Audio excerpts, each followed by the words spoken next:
I have two more tips, and they're both food related, okay? So we touched on counting your macros and eating the proper foods, proper nutrition. We touched on working out, whether you have diastasis recti or not, and what moves to do. Thirdly is gonna be the unpopular one. Alcohol. I hear you, sister. You just had a baby. He or she's probably not sleeping. And you're stressed out, right? Like those first 100 days, they were dark and I needed my wine.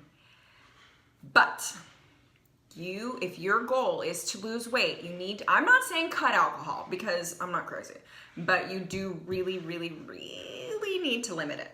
So my rule of thumb is 1 to 2 drinks 2 to 3 times a week, max. Typically I save my drinks for the weekends, unless there's some sort of special occasion. But if you're a mommy like me, you become a lightweight real quick. So 1 to 2 glasses of wine is all I need. If I have any more, taking care of a toddler when you're hungover ain't fun. Here's the sucky thing about alcohol. When you drink alcohol and you eat, most of us do, you get the munchies, right? Your body is going to absorb the calories from the alcohol first before it even goes to your food, right? So then it's gonna burn, if it has any more calories to absorb, it'll burn those, and then the rest left over is stored as fat.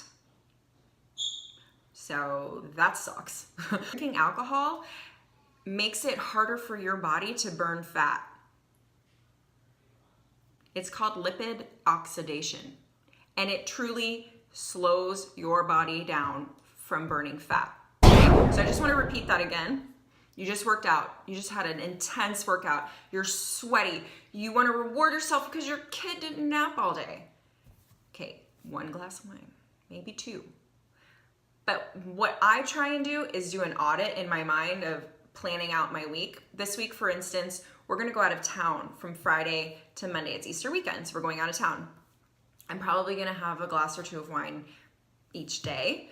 So I did not drink this entire week. And I have family coming over tomorrow. Typically, if I have family coming over and I'm hosting, I will have a glass of wine with them. That's not gonna happen tomorrow because I'm trying to plan and prepare. Because when I don't prepare like that, I find myself, if I have social engagement after vacation, after dinner out on just a random Friday night, I've had a glass of wine more nights than I haven't. And while I love me some Sauvignon Blanc, that is a big no-no if you're trying to burn fat. And then lastly, a suggestion that I have that you've probably heard is to maybe try giving up dairy, okay? Most adults are lactose intolerant. Most of us cannot digest lactose. This is consuming dairy is not necessarily making you gain weight, but you're probably inflamed because you're allergic, hence you're bloated all the time. So I know most people are very into, almond milk or cashew milk by now. That's pretty popular, but I would say if you're drinking cow's milk, make the switch.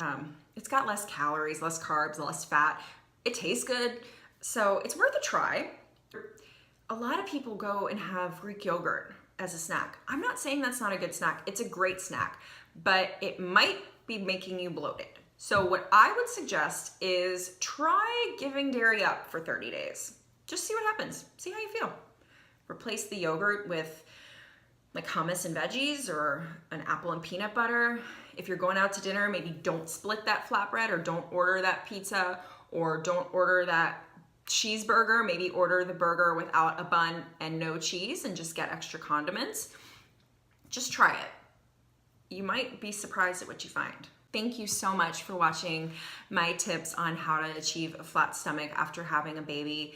And I wanna know what you guys did. If after you had a baby, was that a focus of yours? Was that a goal of yours? And if it was, let me know in the comment section what you did. And again, I really want to drive home that the most important thing that you can do for yourself is to, and some days it's easier than others, but is to find appreciation and respect and love for your body where it is now. Because things are ever changing, they're ever evolving, and now that you have these tips and tools, you'll be able to have a little bit of a better handle on moving forward and achieving whatever goals you have. But I just hope that you realize that you are amazing and wonderful and beautiful and strong, and having a flat stomach is not something anybody's going to say, at your funeral and giving your eulogy there. And she had great abs. No, they're going to talk about what a good person you were, right? And like your contributions to society. So, but I am not too ashamed to admit that that was a concern of mine when I was pregnant. It was a concern of mine when I couldn't lose that belly fat. And there are days that I still struggle with that. So I'm here to just offer my support and guidance to you. And I will see you guys in the next video. Bye.